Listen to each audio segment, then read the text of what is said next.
Hey there, Scott here from SocialNRG Presents, and thanks for joining us for another great episode. Our guest today is the incomparable Ian Thomas, a singer, songwriter, guitarist, producer, author, and actor who's best known for his 1973 international hit Painted Ladies, which set him on a stellar career path resulting in a string of many other hits and awards.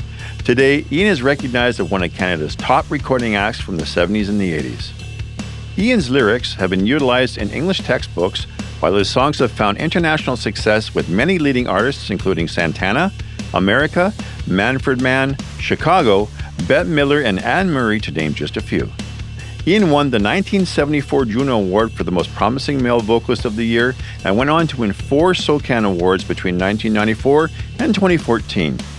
This past year saw a release of a new, long-awaited solo album titled Little Dreams, which has received strong reviews both in Canada and the US.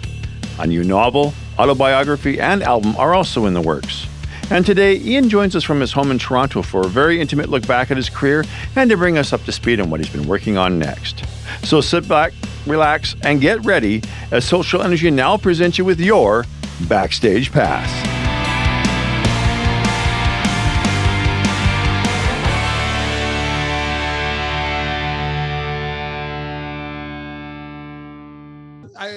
I should probably just start and just okay. Ian, welcome to the show. It's great to have you here, and we've I think I've told you on the air that or off the air that you were a huge influence to me and a lot of my friends. We were as John said before we went on, John, our producer, people we were talking about, and there was not much Canadian music that rose above the fray like yours did in my eyes. Oh, and right from like Painted Ladies, of course, was amazing. Now, do you mind if I ask you a few questions about your writing process? I don't know.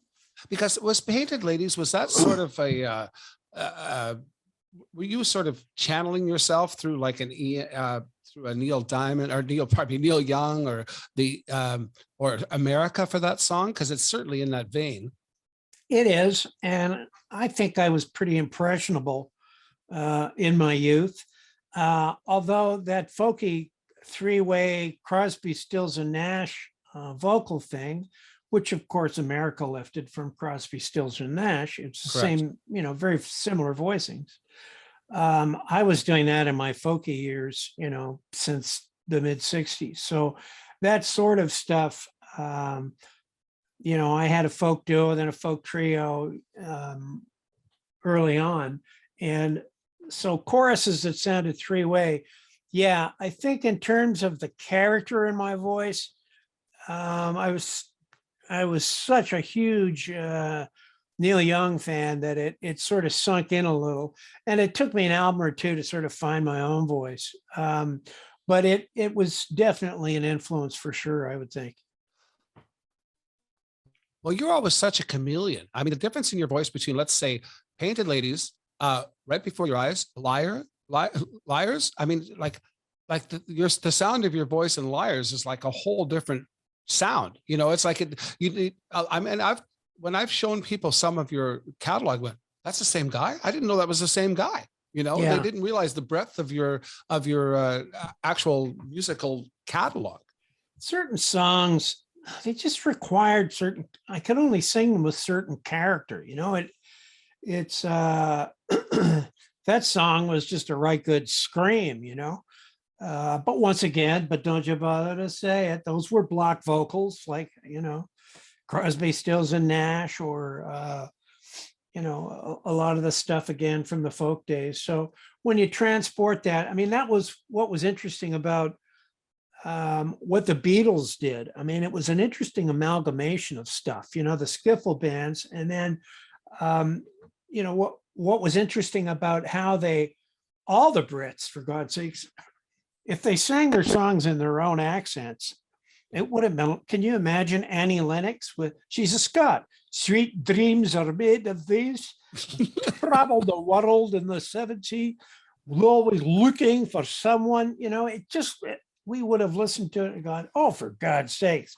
I mean, the Proclaimers got away with it with 500 miles, because it was just kind of quaint and youthful, and the energy of it was great. But Mick, John, Paul, all those Brits were doing their best to sing with sort of the R&B black influenced American accents. And Right. so I don't think there's anything disingenuous about it. No, of course not. Everybody borrows from everybody, Well, and yeah. pays tribute to, as they say. Well, and that was my God, I think the Stones did more than anybody to elevate a lot of the old blues guys up on the concert circuit in Europe. Absolutely. So Well, yeah, you hear interviews all the time that if it wasn't for the Stones, a lot of these blues guys, but they just didn't have, they didn't have the notoriety that they deserved. They were rock stars to the rock stars in England. Yeah. Yeah. But I guess what you were bringing up, though, I think maybe you could say was a marketable problem with me, in that I sang in a voice that I thought suited the song, and that changed a fair amount from song to song, and it maybe was confusing to some people. I don't know. You brought up something. Right now when we're taping this, it's just the weekend that Disney Plus opened with that Get Back show. Did you watch any of that? Yeah, I did. I watched the first episode. And how did you feel about it? What's your takeaway? Well, being as they sort of founded an entire industry, I don't know anybody who didn't buy a guitar after the Beatles. Right. It was interesting to me as a songwriter to watch how Paul was slowly working on Get Back. Mm-hmm. Right down to he didn't want that standard get back, bang, get back, bang. It eventually got get back, da-da-da, get back, da-da-da. He took it away from being a big sort of R&B kind of shot to something that rolled a little more in a little more of an original manner. So it was really interesting to watch that progress. It was also interesting to watch the disharmony coming along with George and Paul, in that, I mean, God, as a songwriter, you bet your ass I would want to be in charge of the arrangement. And if that means telling a guitar player who's got a new wah-wah pedal that I'm not enjoying that on this song, yes, that's going to hurt the guitar player's feelings. But at the end of the day, it's the work that's the important thing. My God, they certainly did enough goofing around. So what was great about that was it involved them to investigate all of the stupid sides of the song. And when it was time to get serious, they had already gotten their sort of jollies out so they could dig in better. So I loved watching that whole evolution, and the sympathy I had for George, who was something of a tender soul. But yeah, when it's Paul's song, Paul calls the shots. When it's John's song, John calls the shots. And that's the nature, to me, of being a songwriter in a band, is when you hear the song, you hear this kind of perfect ideal of what that song should be.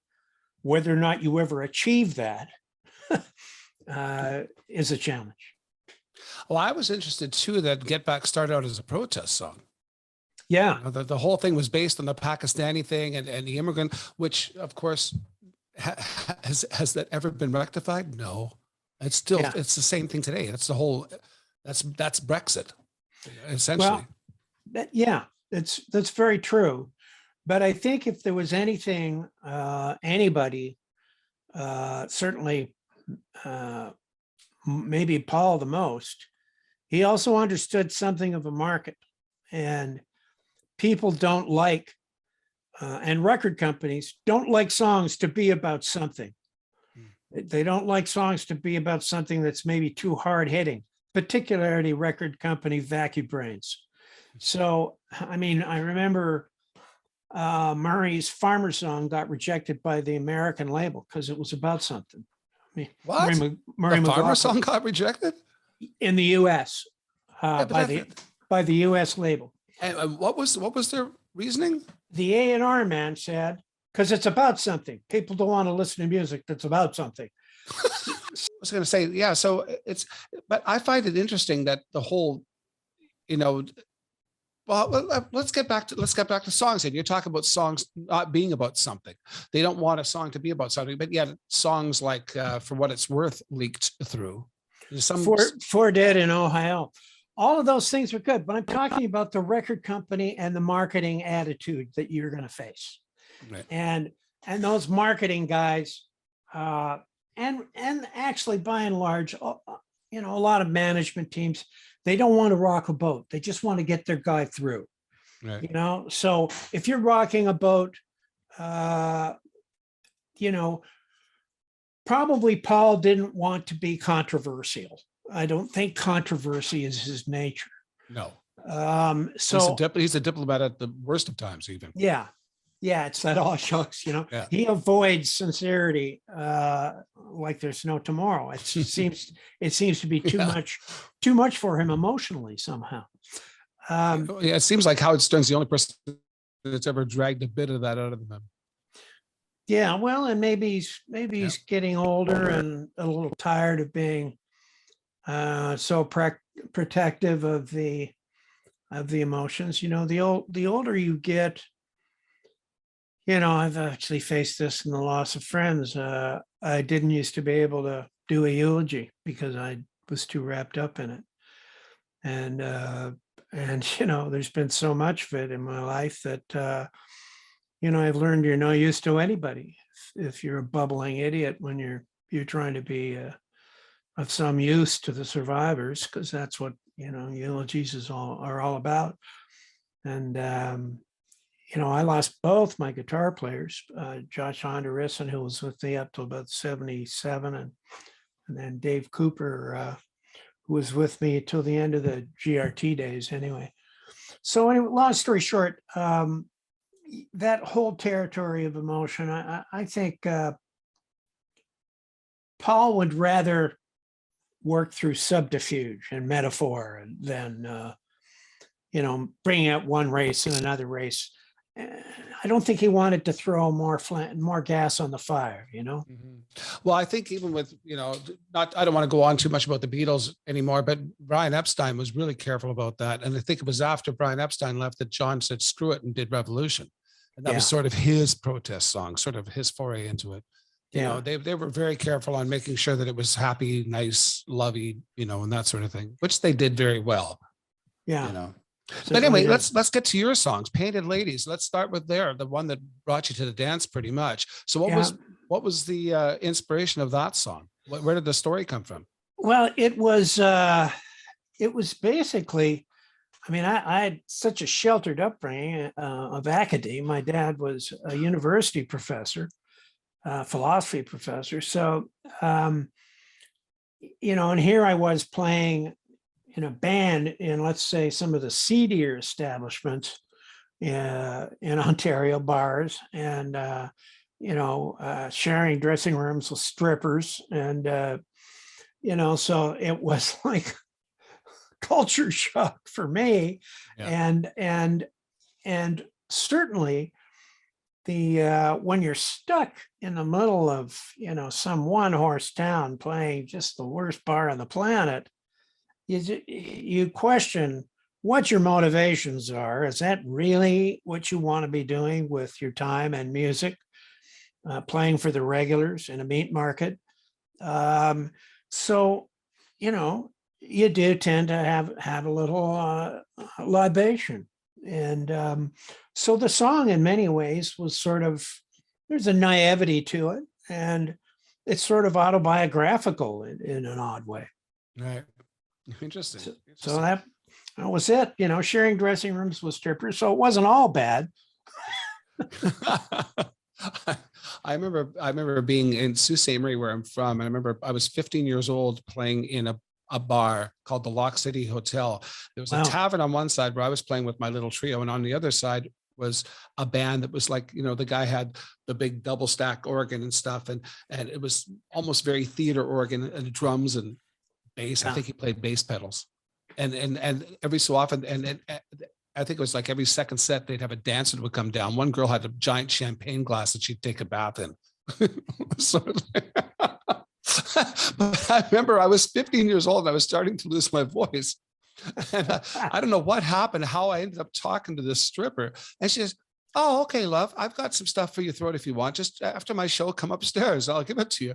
So, of course, she gets out of this champagne glass and she's got a towel on her. And then she starts walking up these narrow stairs up to her room where she's staying. And I'm following her, and she's naked, totally naked in front of me. And I'm like, how bizarre is that? And I walked in and she gave me some aspirin and stuff. But like, yeah, so I get it. Like that whole naivety thing. When you're going up the stairs, I hope you took a moment to thank Jesus for that moment. Just saying. Well, the dancers in those days, well. Yeah, I understand. It wasn't really thankful. No. But anyway, so Painted Ladies was 1973, and Come the Sun was on that one too, eh? Yeah. Now, Long Way was the next year. Long Way has a special thing for me as well. Well, Come the Sun does too. I remember Jeff Neal, who now plays in Street Art. We went to high school together, and he used to play Come the Sun all the time. Is that song in an open tuning? Yeah, very bizarre. Because I think I figured out that open tuning because I remember him playing it, and I'd never seen open tuning before. And I went, wow, that's the sound of the record, you know? Yeah, it was a very odd tuning. Sometimes you would hear different intervals coming at you. And of course, some of the problems with tuning is where you get a lot of drone notes sometimes. But Joni Mitchell wrote in very interesting tunings. And I can remember too, Jimmy Page and Plant talking about tuning their guitar to the river. And what? Yeah. But you know, it really was interesting what you could get out of some of those tunings. And I think Keith Richards, I think he only uses 5 strings, and I think he does a drop tuning, and that's all he plays in. I think it's all that stuff, the Honky Tonk Woman and Brown Sugar, which is now banned from the airwaves or something. But that's all definitely some sort of blues open tuning he uses. Yeah, and it allows him to he occupies a nice little niche of harmonic space. So, you know, he's out of the way of the bass, you know, he's out of the way of the high end of cymbals and voice. So it's a really smart, he's a pretty smart dude, that guy. Yeah. So yeah, Liars was an open tuning as well for me. Yeah, it sounded like it. So that's the D's down to an E, and probably the A down to a G, if I recall. So, you know, that's da da da da da. It's just, you know, nice and wide open in that tuning. So yeah, I ended up writing a lot of songs, certainly in the early 70s. And then by the time we got into maybe the mid 80s, I was done with tunings. They annoyed me. I remember one night in the 90s. You had to have more than one guitar on stage for one thing. Well, yeah, exactly. Tom Cochran and I went to hear Sean Colvin one night. This would be in the 90s, I guess. And about 2-3 songs in, it was all these open tuning songs, and the drone notes were like Chinese water torture. I said, "Are you done with your open tuning phase?" He said, "Yeah, man." So we left and went down the street to listen. It was not a nice night. We went down to hear Chrissy Hine and the New Pretenders, which were all these young guys she had in the band. As she was trying to, she looked sort of like a school marm with some kids out on a field trip. It just didn't quite make sense. But it was such a youth-concentric or youth-centered audience that she was going for, and she was playing it was an awful bar in Toronto somewhere, and we just thought there was no dignity there, so we left. It wasn't a good night out.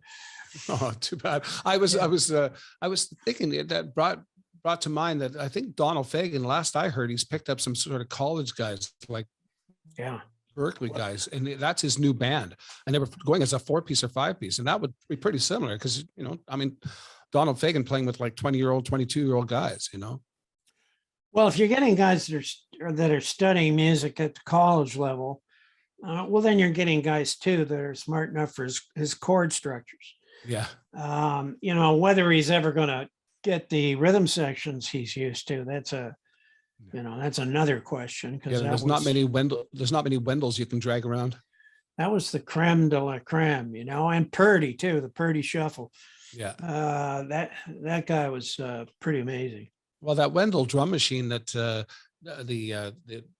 what's his name? The Roger Nichols, their engineer, designed. It was like a $500,000 drum machine. It was basically the very first drum machine, and it was only because Fagen couldn't stand imperfect drumming. It had to be perfect for him. So it was like they would somehow get the real drums and put it in. I guess it might be like quantizing would be now. I don't know, but I think that was the Lynn drum machine.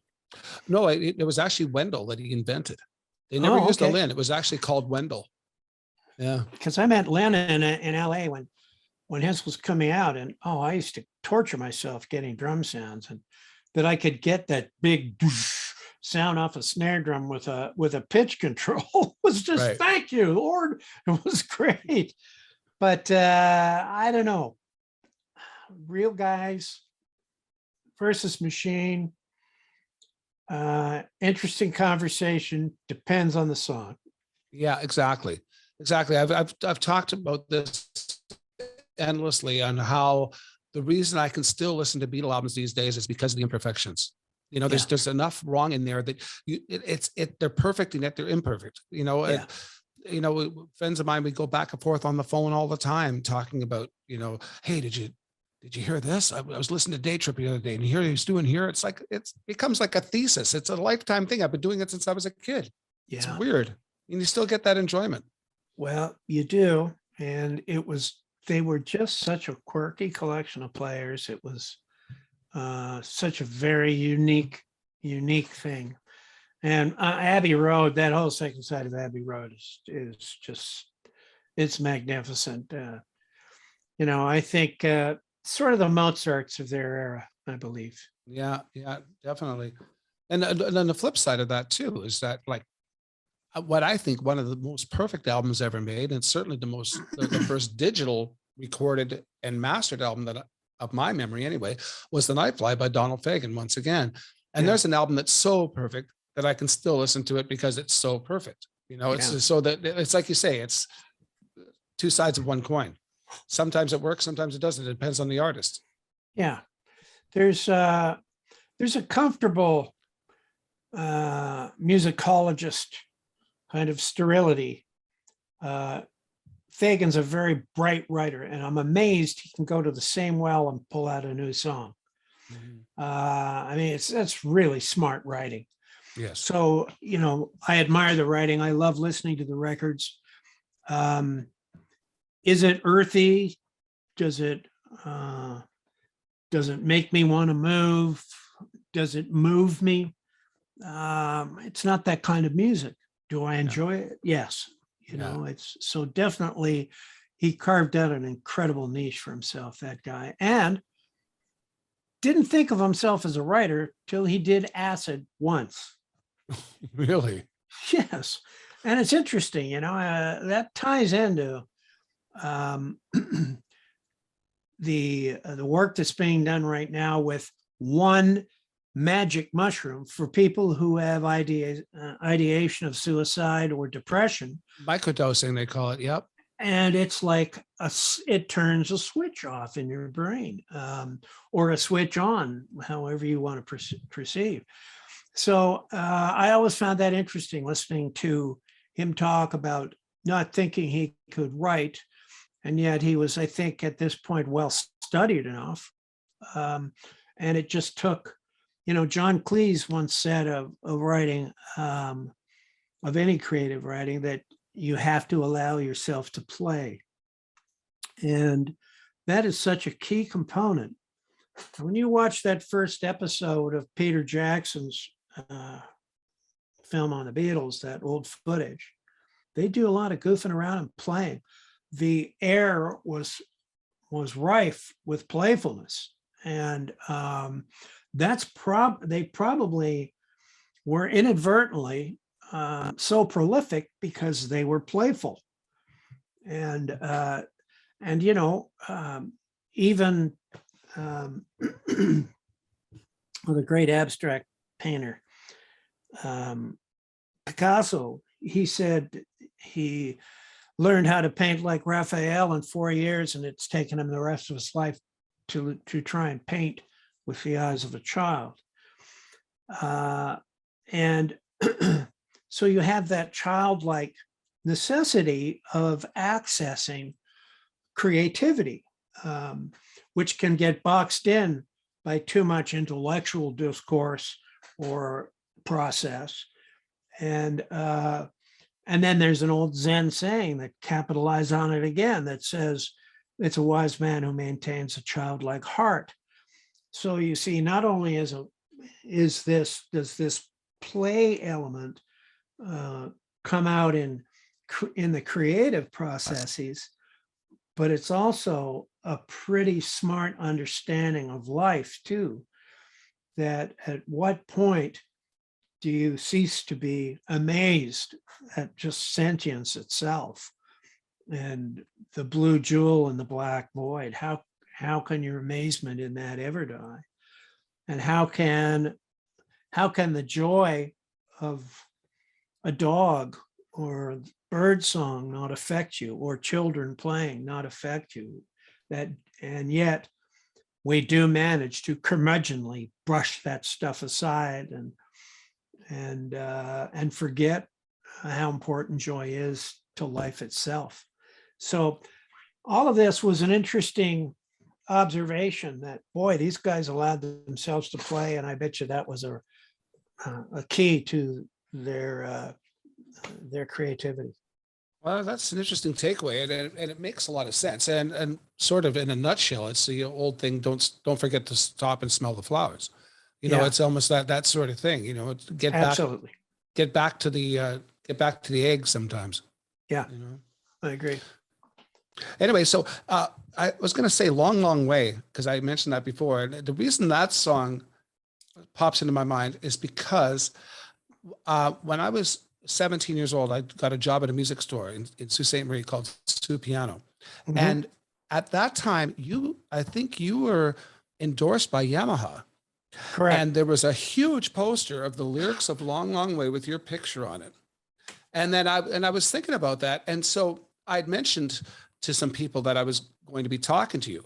And Tom Walls, who his father owned the store at the time, and we've been friends all these years, he worked at the store with me. And he said that after I left, because I used that money to go on the road, the money I made at the store. After I left, apparently you came to Sault Ste. Marie, and he was the one that picked you up at the airport and all that stuff. And wow. And he said, was it Hugh Symes was your keyboard player? Yes. Yeah, and he said that Hugh Symes, they had a clavinet in the store, so Hugh played the riff to "Painted Ladies" for him to show him how to do it properly. So that was his little thing, because Tom was a keyboard player. But that's great. But that's another thing. Was that clavinet part of the writing, or was it just an acoustic song and that was an add-on? That was an add-on, and it became a huge hook. Well, it did. It was such a unique sounding instrument. And the problem with acoustic guitars is you get tired of ranka-ganka, ruku-ka-chang, you know? Yeah. And so when we were doing the song, we needed something that was sort of an intro and another sort of bit of ear candy that would break up sort of the monotony of that acoustic guitar sheen. And Ben McPeak, who was a well-known jingle and film writer in those days. He also wrote the orchestration for like These Eyes for the Guess Who. And Ben had left his clavinet at RCA Studios, where I recorded that on Mutual Street in Toronto. And so I had done sang on some commercials for Ben, and God, what was the first commercial I sang on for Ben? Toronto Dominion. Oh, you're one of those? People like you. And it was how I could help support my family if I had a day off or I had an afternoon I wasn't playing. And so Ben gave me a lot of commercials back in those days. But he left his clavinet. So I called him. I said, hey, do you mind if we tinker with this? He said, no, not at all. So we started tinkering with it. John Capac was playing some funky chords. And then I think it was John Lombardo who worked on that album with me in the producer's chair to have some objective ears. It was Lombardo who sort of whittled it all down. I'd gone to the bathroom. When I came back, they had dap, da, dap, da, da, dap, da, bap. Said, hey, that's great. That's great. Stop there. And so we let John do what he wanted to do in the first place on the tail end of the record, on the outro, because that's where he was just playing all of this. He was playing all of these little shots with the chords, and it was very funky, but it was just so dense. It was ridiculous. And just that single little note idea, you do with your index fingers. It was just so standalone and primitive and not complex. It didn't get in the way of anything. And and Steve's bass part was a serious hook to begin with. That it was a great, very, very R&B-ish. Very, and that was a hook unto itself. And it was interesting how the set up over top of that, and they had all the same accents. It was just great. So that was just.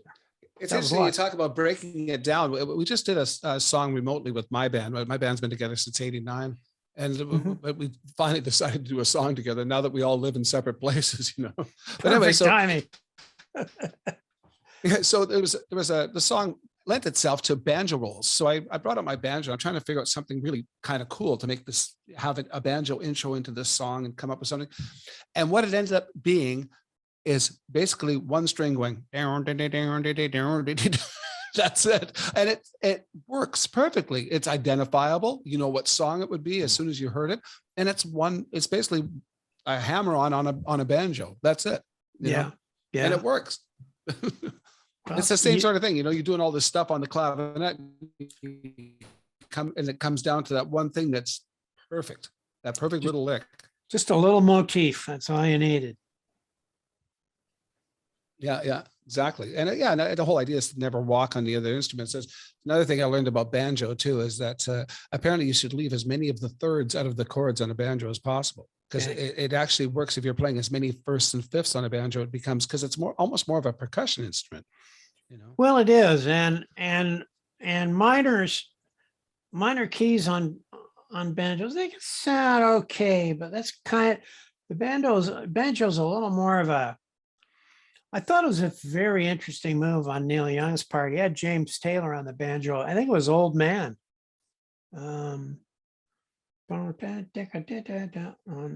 Yeah. I think he was playing, I think it was James Taylor who sat on that and just picked some notes on a banjo. And they're just sort of arpeggiated notes. So it didn't really resemble, Scruggs picking or anything like that. It was just a little harmonic mucking with the chords that brought an interesting kind of homey vibe to it, which, Neil's always been good at going for. Yeah, absolutely.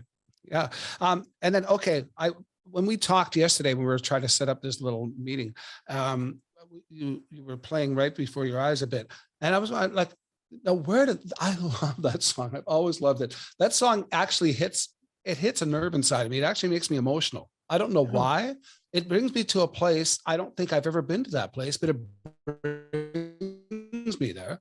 And just the whole describe of the building and the revolving doors and the whole thing, and just and looking at this girl from afar, and and she's a business girl, and I don't even know who the guy actually is in the song, what he does, but I know what she is and what she is to him. But anyway, how did that song come about? And did you write that on keyboard? You must have. Yeah, I wrote it on Fender Rhodes, and I don't know. I knew there was some incoming because I finished a gig and I said to the road crew, if you wouldn't mind stopping in at my place on your way by, because I think we're down in St. Catharines or Barfalo or something. And so we were coming back up and Barfalo. And so they dropped the Rhodes off, and I had them set it up in the kitchen. And the great thing about that suitcase Fender Rhodes was I could plug headphones into it. My daughter's bedroom was right upstairs, so I couldn't play it very loud. So I went into the headphones, and that song, I guess I got home at 1. The road crew dropped the thing off at maybe 2. And I wrote that between 2 and probably 2:45, and then went to bed. And so it was one of those songs that just sort of handed to you. And the best ones are always that easy, it seems. That's such a reoccurring story. Yeah. Well, it's like the muse shows up. Somebody once said of successful writing that it's an unmerited grace. And I think that's very, very true.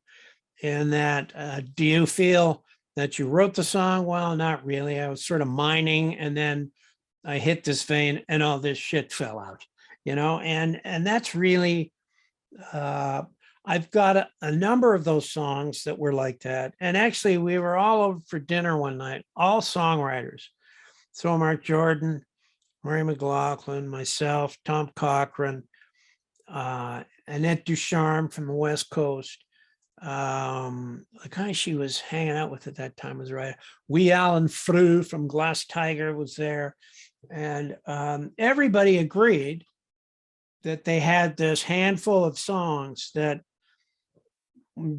just basically you had the sensation of being more conduit than great bard or composer.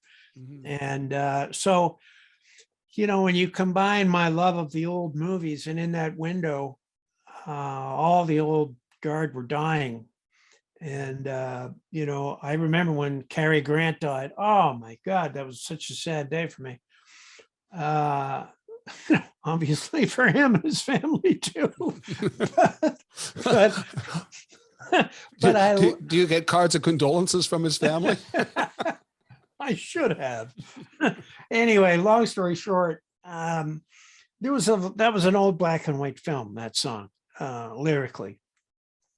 And actually a friend of Cindy Church's says she refers to it as that stalker song. Are you going to do that stalker song for me? Which is right before your eyes, because the guy's watching this girl from afar. And that made me laugh. What some people get out of songs has always been funny to me. Pilot was another example. I was shooting an industrial video for EMI, and the director said, "Who was Wanda in that song? The chick who disappeared." And I said, "It wasn't a kidnapping song. And there was no Wanda." And he says, "Yes, it's the first line in the song. Wanda, Wanda disappeared." And I said, "No, it's one by one they disappeared." And he said, "Oh, you ruined the song for me." It was such a great kidnapping story. So that just made me roar. And that's maybe a caricature of what I think music is. It's for everybody's interpretation. It hits people in different ways, like many art forms do. Some people will love it, some people will hate it, and most of the people in between could care less one way or the other. Right. That's the nature of it. And Pilot, was that literally about the test pilot program? No. That's what I got out of it. Pilot was about a premise that big business, and this was a BBC documentary, I think it was called Alternative 3. So big business had pretty much expended the resources of the earth, and they were now assembling planes. They had found another inhabitable planet, and they were just leaving the masses and taking their wealth and everything they had gained materially from the earth away with them. And, what's fascinating is now we have Jeff Bezos and Elon Musk with their spaceships. And, do we really need Earth to have a couple of dozen space programs? Or do you think we could eradicate disease, hunger, and poverty? These guys are sitting on so much of the wealth of the planet that they've drift netted from the planet. It just Drift netted. it's That's a good way to say it. It's just kind of morally and ethically corrupt to me, you know, that these guys are cavorting around in space while there's, 5 million children dying because of waterborne disease before they're even because of waterborne disease, before they even reach 1 or 2 years of age. Come on, we can do better as people than this. Yeah, well, I agree. I mean, this is the stuff that keeps me up at night sometimes. Good night, Mrs. Calabash. That's a sweet one. Now, that's obviously based on Jimmy Durante. Yeah. Yeah. Well, Calabash was a small town where I think they stayed, he and his lover stayed at the Calabash Inn, I believe. This is the story I got. I was supposed to have lunch with him, and the day before I arrived, he had a stroke. Oh, no. He had heard the song, and he liked the song. And I think it was a guy named Roger Watson at Chrysalis who had lined up a lunch, and that all fell apart. Once again, it was kind of the dying era, which is why all the other voices appear at the end of the song. And, I'm remembering even actors like Wallace Beery, for Pete's sake. He was the original Long John Silver with Jackie Cooper as the young boy. But yeah, that was a real tip of the hat to and the whole sentiment, you can't be gone, you can't be gone. Well, not on my TV. And time travel is available in those old black and white movies. Yeah. You look at the cities in the backdrop, the downtown cores of Manhattan or whatever. And, those are snapshots of life going on in that window. They're almost like archaeological evidences. They are so, provide us so much information about how life used to be, where in those days they used to talk so fast when they went, hey, I looked at the chick was dead. They spoke so quick. It was very theatrical, and I loved that era of film. Yeah.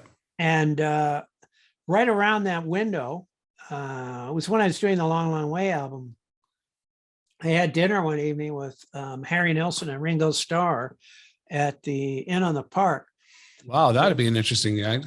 In London. And so Ringo was sort of, there was another couple at the table, and it was Ross Reynolds, the president of GRT, who had put this together. He had met them, I think, at some music event somewhere, and they had a great gab. Ross is just a lovely man.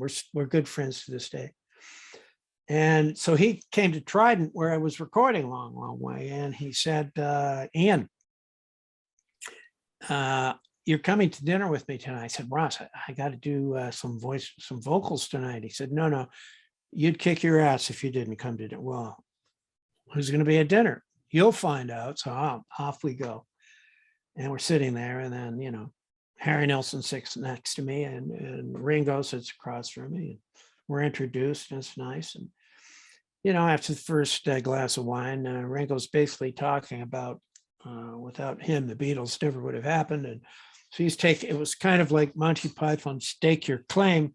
So I had always been a huge stake your claim. Yes, we have with us today a man who claims to have written all of Shakespeare's plays.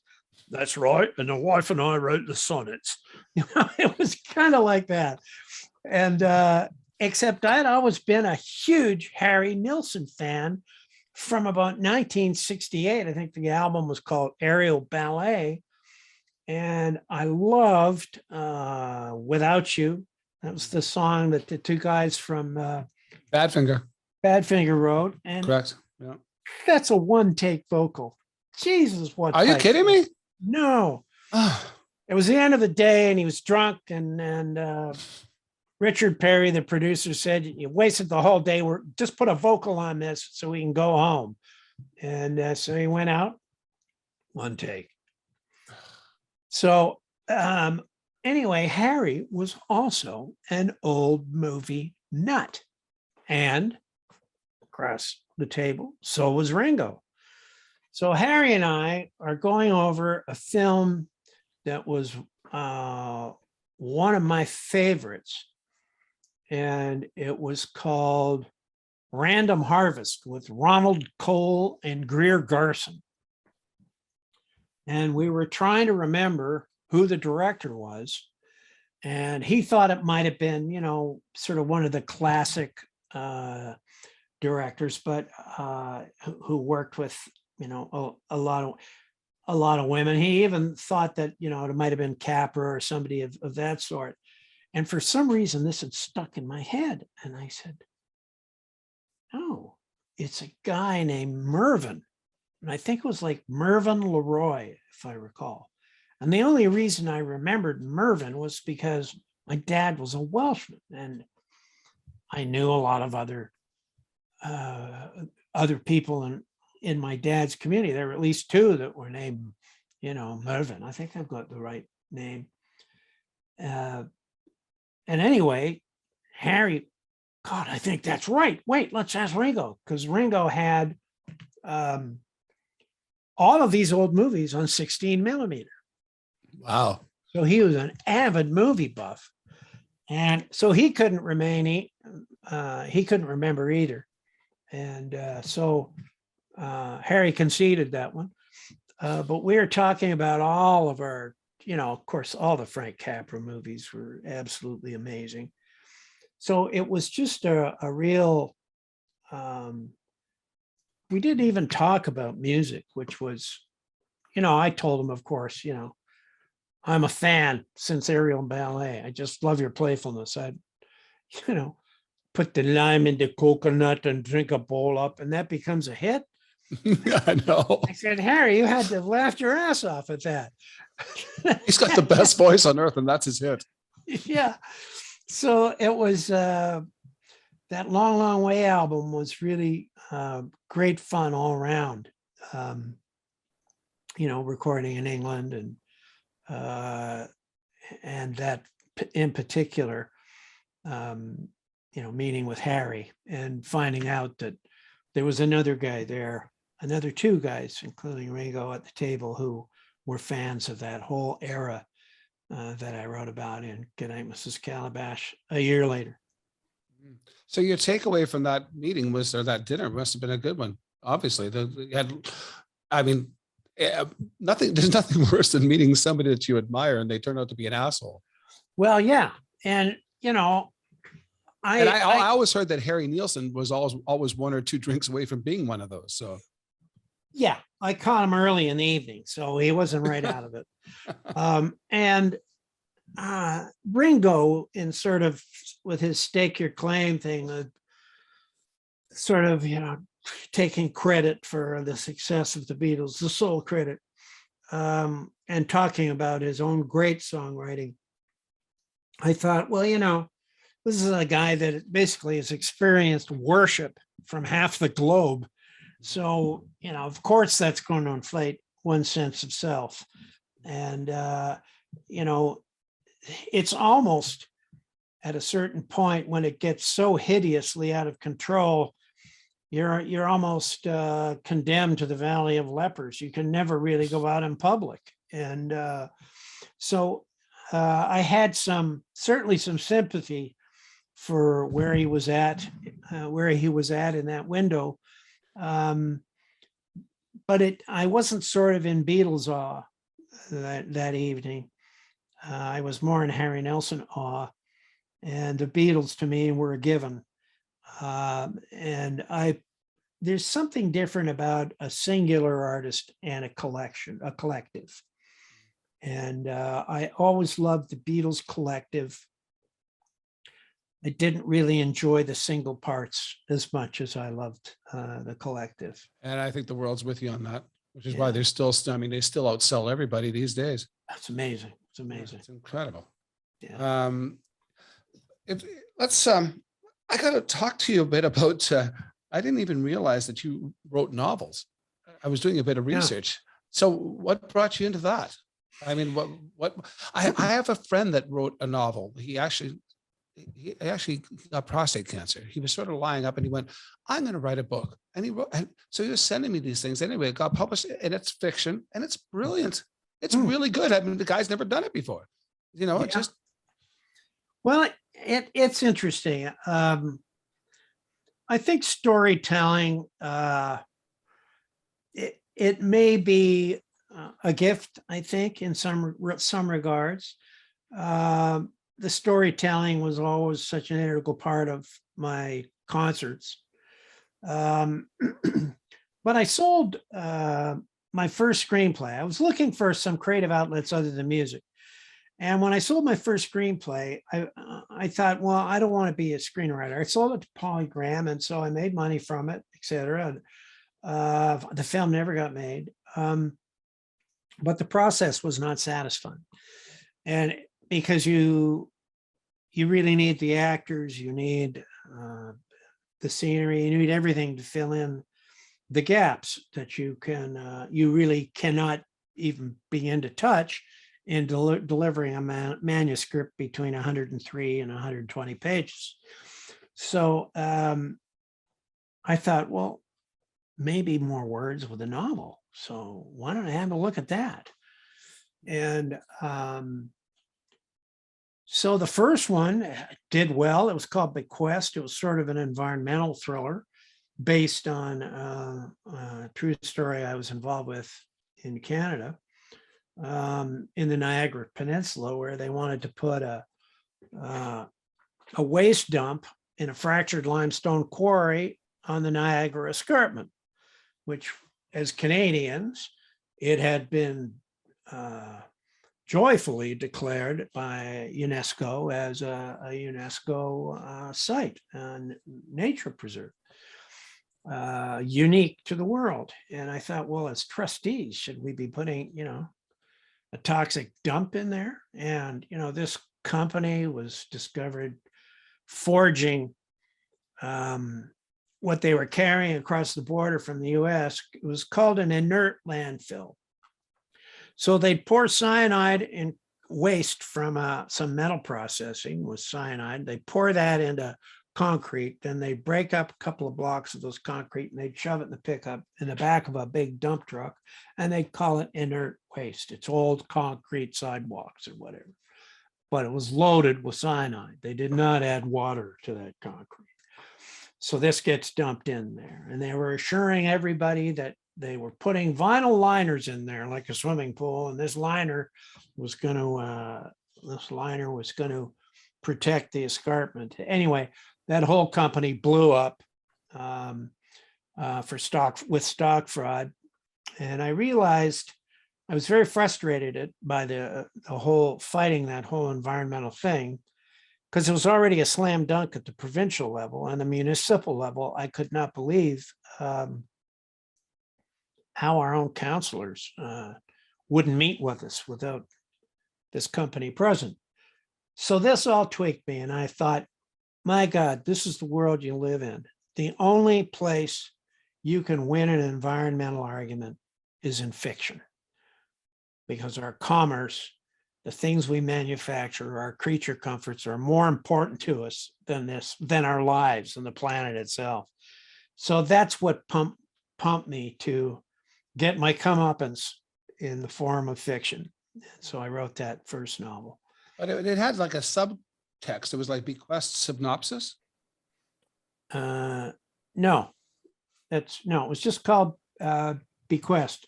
A synopsis would be a breakdown of the story. So I didn't understand, because it looked like it would look like that was the title when I looked it up. Odd. So it was about a guy who heads home for his father's funeral, only to realize his father's farm had been eyed for a dump and had been killed because he was against the dump, to get him out of the way so the project could go through. And so that was the basis of the story, and it was sort of a mystery of a sort.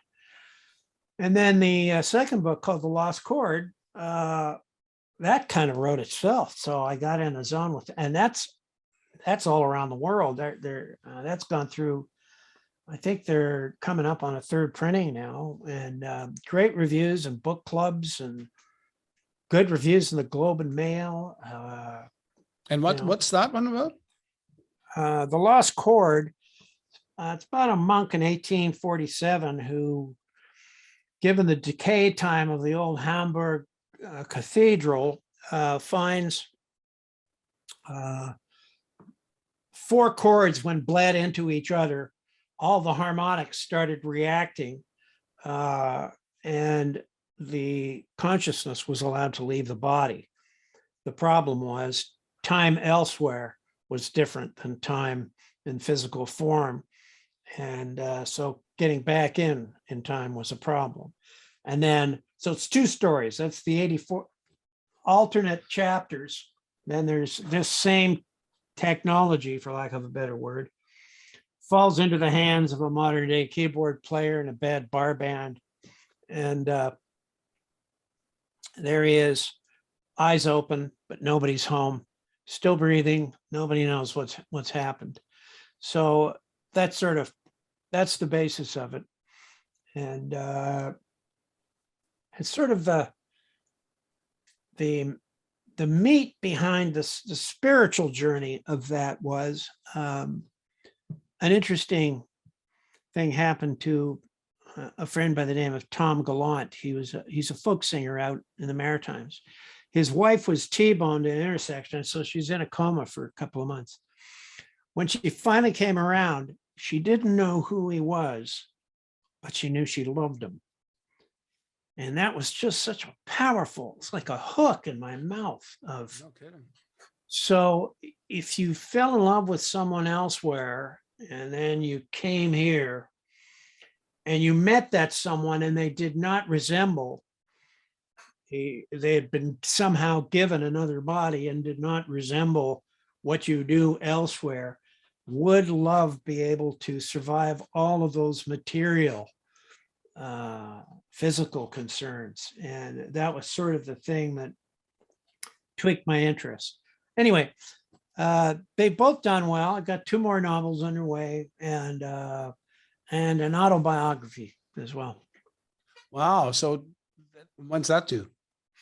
I don't know. I'm having problems with the autobiography. It's boring the hell out of me. So I'm been there, done that, you know. So I've got the one story I'm working on now that really interests me is it's interesting the hell out of me, actually. And it's sort of a police inspector kind of a thing, that an old retired RCMP inspector starts having some attempts on his life, and he's trying to figure out who wants to kill an old fart like me. And, you know, the rationale is he's got to go through his lexicon of his Rolodex of everybody. Yeah. So that's sort of the nature of that story. And it's, I'm having great fun with it. So we'll see where it goes. So you're enjoying that process a lot then? I am. I feel very disenfranchised with the music business, even though I still love recording. I remember, geez, it had to be about 15 years ago, somebody said, hey, to Gordon Lightfoot, hey, Gordon, you're going to do another album? He said, why? Nobody will play it. And we were spoiled when we came up, you know. That era I came through, my entire album got played on Chum FM when the Glider album, when it was released. And the single, you know, was played all like right out of the box. So knowing that corporate radio, of course, is working at such a narrow bandwidth, everything has to be for the 18 to 38-year-old. That's where all the advertising is centered. So, you know, I think back, we wouldn't have heard Louis Armstrong sing "What a Wonderful World" if the radio stations had been so monotonic as they I are now. miss the old radio. I mean, in Sault Ste. Marie, it wasn't odd to hear Led Zeppelin followed by the Carpenters, followed by, Tommy Hunter almost on the same station. Sinatra, and then the Stones. Yeah, it was. So you ended up with, you ended up with a much bigger scope of what you could appreciate. Well, and that, I think that affects writers too. You have more influences. Now, fortunately, the net allows us to zero in on more influences. But when you can't make a living at it, and Spotify, what is it, 0.000001 cent for every million listens? Yeah. What the? They fix you up on that by saying, oh, but it's a 360 deal. Oh, great. 360 degrees of nothing. And the record companies own most of Spotify as well. So it's like, oh God, you guys, you sat on your asses while the internet was coming, driving around, flying around in your corporate jets, spent nothing on R&D, and then went, what happened? And then with videos, you made every artist put a video out that they had to pay for out of their percentile. And you gave Much Music free programming and MTV free programming. So you basically funded two networks that artists had to pay for. Yeah. And so they seriously debased the value of music in that transaction as well. I got nothing good to say about the politics of record companies. There's a few people who were nice people and believed in music, but I think at the end of the day, the damage that's been done and where we sit now, and why you can make a living as a songwriter in Iceland with 250,000 people, but you can't in Canada with 30 million. Just playing your songs on the stage, you can make a living in that country. There's a much greater respect for artistry and songwriting and the artistic community, that if we want to attend these people's concerts, we have to support them. Well, Quebec was like that for many years. Quebec was like a country within itself. They had million selling artists within that province. Sure. Yeah. And that was, and I think to a certain extent, they certainly favor a lot of their own artists, which is wonderful. English-speaking Canada, of course, we were sitting on the stage of the world's biggest circus with Billboard magazine in the United States. Right. And, when I started recording, basically A&R departments in Canadian companies were window dressing. They had no money to spend on Canadian artists, even though they had promised in exchange for setting up distribution companies in Canada, they had promised investing in Canadian talent. So, early on, it was kind of a joke. What was going on. The Rush story blows my mind. There's a band that couldn't get signed no matter what. So they figured, okay, let's make our own label. Why not? This is me, like I'm encapsulating a lot in a small amount. But the way I look at it, here's a band that couldn't get signed because they were really unique and nobody thought there was a market for it. They came up with their own label and started touring and ended up licensing that album out to all these companies and kept all the money. So they did better than anybody in the long run because they didn't kind of get into the machine. Is that pretty close? Well, if you can't remove the fact that they were on the road almost 300 days a year. Right. So they were on, this was an era when they came up where you'd get on multi-bill shows where there'd be 3-4 bands. Right. So they'd be down at the bottom when they began, and so they were playing to hundreds of thousands of people every year. And that's how they slowly built a very dedicated following. Mm-hmm. And then over the course of their career, everybody's got cheeseball rush theories. This is mine. Thank you very much. They stayed true to themselves. A&R men were always trying to get them to do this or do that. And all they could really do was what they did, which was just, we are Rush. So Neil read voraciously, and so a lot of conceptual thought ended up in the lyrics. I always called him the Beamsville philosopher because he was from Beamsville, Ontario. Okay. And that was really kind of and they were a class act.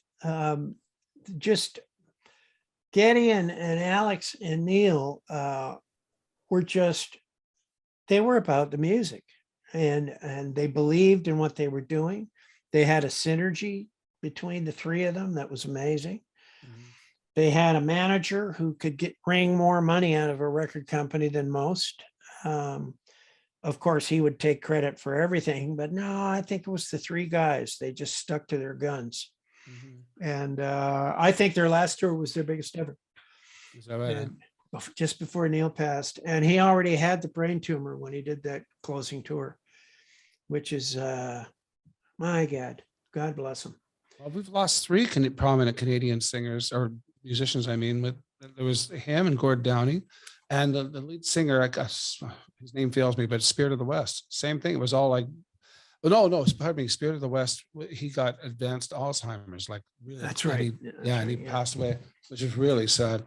I was going to say, I was Rocket Norton, who was a drummer in Prism years ago, and he was writing a book one time. We were on a tour doing something, a Beatles show or something he was playing in, and he was talking about how he's writing a novel, but he's researching how to write a novel.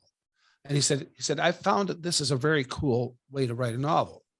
He says, you take every character that you're going to have in the novel, you design a character, and you research everything, where that person went to school, what their parents did, and write that down. And then that character, and then that character. And eventually what ends up happening is the book writes itself, because you know exactly how this character is going to respond to this character and to this. And do you know anything about that? Or is that just? I think there's a million ways to skin a cat. When I was doing the research, because originally this is on the Lost Chord, the 1847 was just going to be an opening chapter. And then we're going to come to this book. This technology was going to arrive into the modern world. And once I got immersed into 1847, I was just so fascinated with it that this started writing itself. The characters in 1847 just kind of wrote. I mean, it opens with, a monk who has been taken away by some fearful priests who thought he was from the devil because of what he had done. And so he wakes up inside a sarcophagus, and as he tries to lift the weight of this thing off, he goes into cardiac arrest, and off he goes. So I started getting into the 1847 story, that it wrote itself. And then I went to modern era, and then I just found, okay, every other chapter is modern, old story, modern story, old story. And it was just a fascinating go for me. And the reviews were, geez, they were wonderful. I thought I'm going to pick it up. It sounds like something I'd really like. Thought for sure I'd get killed as, dumb songwriter thinks he can write a book. So. Well, yeah, it was, your dad. So you said your dad was a professor. Now, what did your mom do? She was a musician, organist and harpist and pianist. Really? Yeah. So that's where your musicality probably comes from. Well, yeah, there's music and a lyric in a nutshell. And he was a Baptist minister originally. That's how they met. So he was a Baptist minister up until I was about maybe 7. So I think Dave and I really had no other choice than show business, because every minister I've met is a frustrated entertainer. And I have yet to meet a minister who feels much like a man of God. They all feel more like they're sort of power hungry for their own audience, and they're look at Sam Kinison. Yeah, on stage. I mean, imagine that guy actually, when his first job was a preacher. I couldn't imagine going to a church where he was a preacher, but he had that voice, and it worked great for comedy. Yeah. And he did understand what it was like getting up in front of people. And absolutely. And I watched the rhythms of a lot of ministers as they do their jokes, and they they say a little joke and the congregation laughs, and the rhythm was always, then you take them down into some gritty drama to bring a tear to their eye. It was just such a rise and fall scenario that as a kid, I was pretty much turned off of religion at an early age. And when it was my turn to be baptized in the Baptist church, I said, Dad, I can't do this. I don't buy a guy walked on water.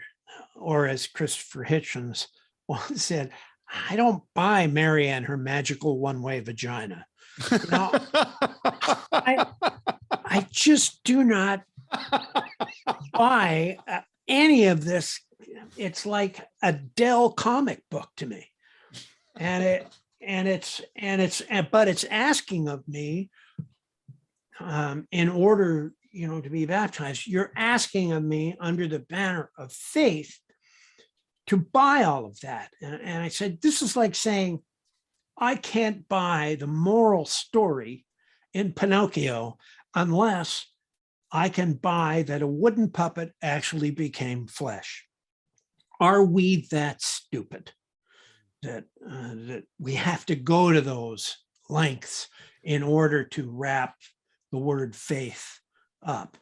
And because we can't understand where our spiritual feelings come from. And the church, of course, was basically was posing as the diviner of morality. Well, I'm sorry, morality, we are a communal being by nature, like an ant or a bee. And morality is invested in us as organisms to get along with other people. Except because we have this sentience and intellect, we are cognizant of how good we feel when we do something for other people, with the exception of some, sick people who, there's always something going on, and, nature makes everything in a divergent manner. But the general thrust of humanity is very, very communal. And that's the origin of morality. It wasn't, I can remember having a problem with Genesis where, Adam is created in the image of God. And then just a couple of paragraphs later, he bites his apple and now he's ashamed of his own nakedness. So now, wait a second, just would you work the logic through that? You're creating the image of God. A couple of minutes later, you get your wits about you. Now you're ashamed of what God looks like because you're created in his image. That's blasphemy. You'd be hanging yourself in the era you wrote that. So it just there's something to be said, and I don't want to go too far into this just for obvious reasons, but the bridge that can be made between fundamentalist religion and QAnon. Well, that's if you can believe that, you can believe that. Yeah. And the problem with fundamentalist thought and dogma is that people who are invested in it are not on input. They're on output. You can give them information, but they won't accept it because they've got this belief their mind is made up. And I mean, I've drawn that same analogy that you have with QAnon and fundamentalism, that fundamentalists kept somehow finding an excuse for Trump, a pussy grabbing liar. He's never paid a bill in his life, stiffed everybody who ever worked for him. And somehow this is the model they want to follow. How does that work with Christianity? And here's one of the issues. A great writer by the name of Tom Harper wrote a book called The Pagan Christ. He separated Christianity into two schools. Christianism, which is the blind worship of a man god, which is an old Greek idea like Perseus. And then there's Christianity, which is trying to live a life by a certain set of values. So, and you don't even have to believe in God or even Jesus as divine to believe in Christianity, into those values. So who would you rather be in a room with? Someone who was making a conscientious attempt in life to live up to their values, or someone who is committed to blindly worshiping a man god? And I think the answer to that question is pretty obvious. Mhm. Yeah, we touch on a lot of subjects. We're of like mind. Do you mind if I bring up your son Jake? Sure. Because he was paralyzed from the waist down in most snowmobile accident. Is that correct? Yep. And how old is Jake? He's married with children and etc. Four kids. Wife's just finished med school. He's 49. 49. And when did this accident happen? January of 2017. Wow.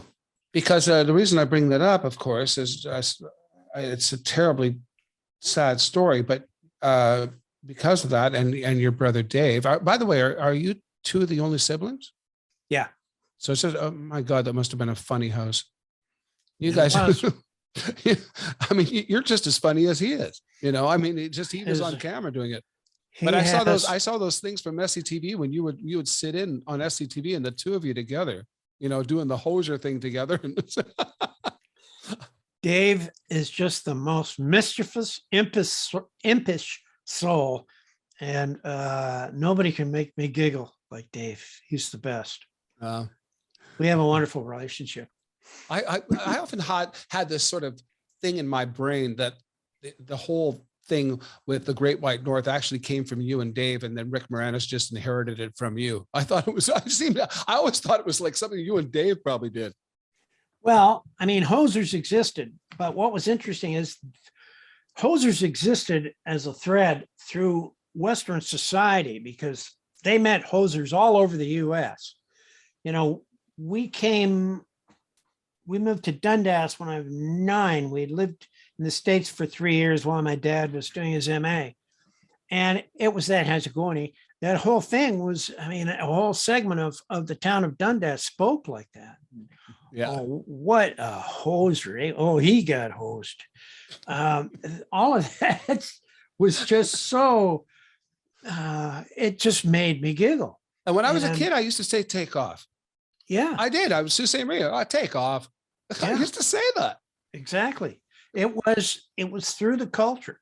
And I don't know if takeoff came from science fiction or wherever it came from. You know, rockets going to the moon. It's probably just a nice way of saying the other one. Yeah. So when they had 2.5 minutes or something of longer, when they were on NBC and CBC had picked it up, and it was a CBC guy who said to Dave, and make sure you do some Canadian references and don't make a big US show. So Dave said, yeah, okay. We'll give you some Canadian references. So they, you know, when we came back from Durham, North Carolina, we had this little Zenith TV in Canada. And it seemed we can only get CBC and CHCH with tinfoil and the antenna. And on CBC, they were playing all these old National Film Board films. So there'd be a guy in a canoe. Right. And I remember that guy. And he'd be talking about the mercury poisoning up in Kirkland Lake. And in the background, the underscore to this documentary, this National Film Board film, was very economical, quite often just be like a cedar flute or a recorder. Right. So while he's paddling in the background, you'd hear,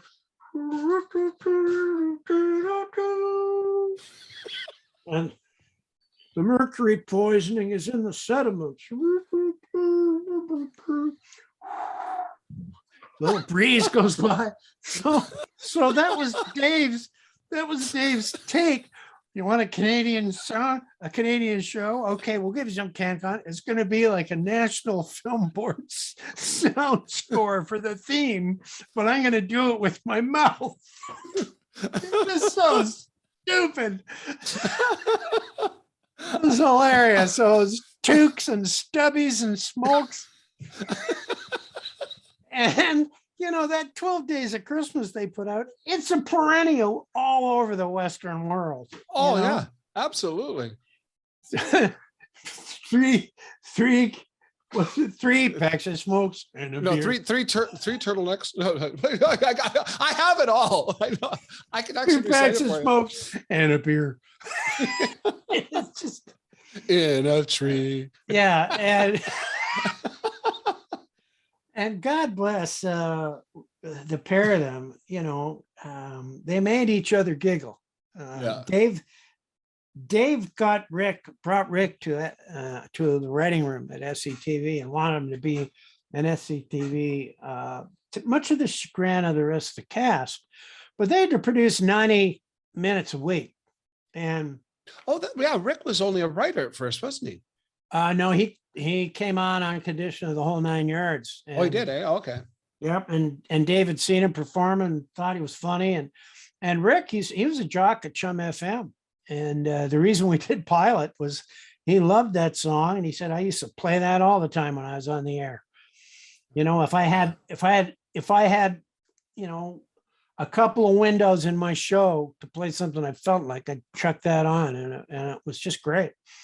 The It is a airplay great was tune. wonderful. And your vocal is awesome. Just that whole it's so what's the name of him? I'll take too much time trying to think of it, but your voice is really reminiscent of him. Sort of. Oh, I know that guy. Leo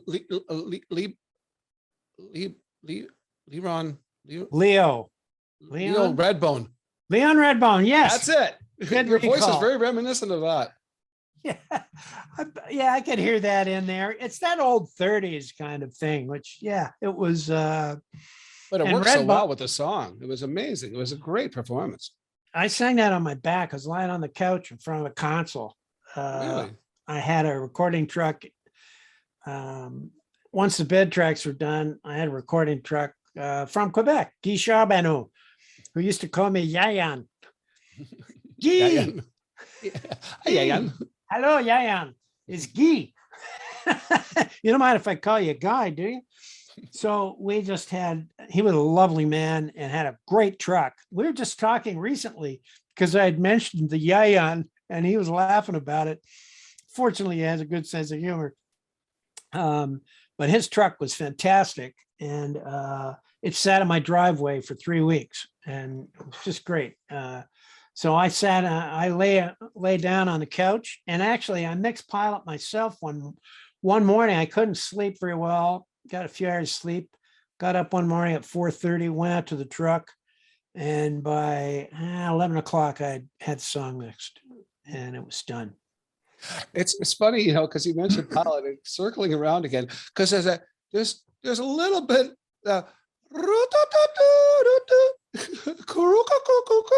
there's a little bit there, right? Yes. Yeah, and the interesting thing about recorder. So what was funny about that song? Okay, that was going to ask you what instruments is playing that. It's a recorder and what else? Just a recorder. That's it. Yeah, Okay. double tracked. And that's Bob Deutsch, who bought Danny Langlois' studio. It used to be called Grant Avenue in Hamilton. And Bobby had played bass in my first band called Tranquility Base. And I had done a film score for Ivan Reitman that I used recorders about a bunch of kids taking a day off of school. And Bob had played recorder on that. So I knew he was good at recording. Had a great ear, played trumpet recorder, and he's a fabulous bass player. So yeah, he actually, Danny came out the day, Langlois came out to see the truck the day I recorded Bob playing that. So it's just a recorder on that line. It's just, oh, it's too high for me. And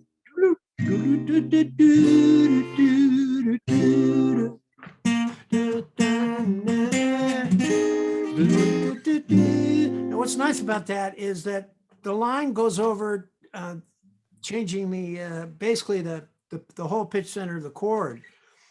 So you got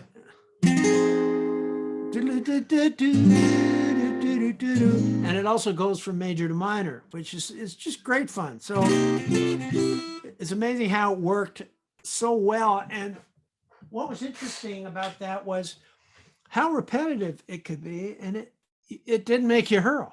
No. So in the outtakes, you know, there was time for Steve Hogg to do just some great little on the bass. So you've got these little bass licks playing against it on the outro, and the string section on that. Because I had this truck, I rented the stage at Mohawk College Theater Auditorium, and we just drove the truck up and ran lines in, and it was fantastic. And I was listening, we were just setting up, and this old viola player says, this is like the theater, the NBC theater we used to record at in New York City. You know where they got the best sound of the orchestra? They put a mic up in the balcony. So I looked at Mick, I can't remember his last name, who was the assistant engineer. And I said, Mick Walsh. I said, Mick, can we get a stereo pair of mics up in the balcony? He was right on it. I don't know how many hundreds of feet they had to run a mic cord to get it, but that's where the sound was. So we didn't need any verb on that. We just cranked up that room tone, which was great. I have to thank you for this. This has been amazing. What a conversation. Great. I didn't expect you to go into such depth. It's been absolutely fascinating. Well, good luck editing. No, editing? Are you kidding? We're going to keep it all. Okay. Except when I say stupid things like calling Rupert Neve your dad. Well, he was my technical dad, because I learned recording when the Neve that I bought was originally the Neve brand new at RCA in Toronto. My band Tranquility Base was the first group to record on that Neve. We got free studio time while they were working the bugs out on the new Neve room, and it was 16 track, I think, Ampex or Ampeg, the MM 1000, 16 track. And then that very same Neve console, well, before I made my first album, I had been a producer at CBC working in Studio 4S on a Neve console there. So I learned on Neve consoles, and I started engineering on Neve consoles. Neve consoles have been a part of virtually all of my albums. And virtually all of every great album that's ever been made in the 70s, especially. But you know what's amazing about Neve strips? You don't even have to add any EQ. You just run a signal through a Neve strip and it immediately warms up. Well, the preamps, it's the transformers in them, and they certainly have a sound, and there's nothing more solid in the bottom than 100 cycles from a Neve. It's the 1073s get all of the which is the version I have here, get all the publicity, but I was actually more partial to the EQs on the 1081, which just had a few more options, a few more frequency selections, but they were just such great discs. And so that and Jack Richardson, I've got it around somewhere. When I bought the Neve, Jack Richardson, of course, who produced the Guess Who, and I think he did a Poco album and some Bob Seger recordings and Irish Rovers. He's instrumental on a lot of stuff, between him and Bob Ezrin, who was his assistant for a while. That's right. He mentored Bob. But when I bought the Neve, Jack came over to my place, to the barn, and he brought me this is a tie-in with Harry Nilsson. He brought me a cedar plank that had burned in, "No pissing on the console," signed R. Neve. And the truth to that story was Harry Nilsson at Capitol in LA, when they got their big Neve in, was so drunk one night he stood up and peed all over the console. And he destroyed the console. Like I said, he was 2 drinks away from just being an ass. And so the wrinkles to that are hilarious. So Jack and his working on Neves, my love of Neves, my love of Jack, he was a lovely man. And then my love of Harry Nilsson, and Harry Nilsson, of course, pisses on the Neve. And then a few years later, I'm in LA working at Ryder Sound. It was an ABC movie of the week I was film composer on. and I was there for the final mix. And who's in charge of the music stuff? But a guy named Grover, and I can't remember his last name. And he was the engineer who had a nervous breakdown. He was on duty the night Harry pissed on the Neve console. Oh no! So Rupert Neve has been in and around my life in so many ways over the years. It's ridiculous. Well, the kind of guy Jack Richardson is, you realize you probably know the story. He mortgaged his house for These Eyes. Yes. These Eyes guess who had nothing? And he believed in that song so much he actually mortgaged his house. He was basically putting his life on the line for that song. That's what you had to do. Unbelievable. It was either that or give it all away, give the whole thing away to a record company for a cheese ball advance, Yeah. So they owed Jack his success. Everything. They really Literally did. everything. Yeah. Just actually, it's kind of funny, but I ended up singing on actually Kim Mitchell and I and Bernie Labarge, great guitar player in the Toronto area, but we all sang on an Irish Rovers album. Oh, we were the backup singers on Pheasant Plucker's Mother's Son. And there was another one it was a really sad song about, did they play the pipes slowly as they lowered you down? It was about some fallen soldier. But we were singing on these Irish songs with the Rovers, and there was Kim and myself. It's hysterical. We did it for Jack. We love Jack. So, it was great. Well, thanks for a great interview, man. This has just been fabulous. It's great getting to know you on a different level. It's great chatting with you. Thank you so much for your time. It's been Thank you, amazing. Mick. Okay, I really mate. appreciate it. You take care of yourself. All the best. And all the best to Jake. Thank you. Appreciate that. Thanks for joining us. Check out our many other episodes and vignettes for more great content. And please like, share, and subscribe, and become a member at SocialNRGPresents.com to access all our content and earn valuable energy points just for watching.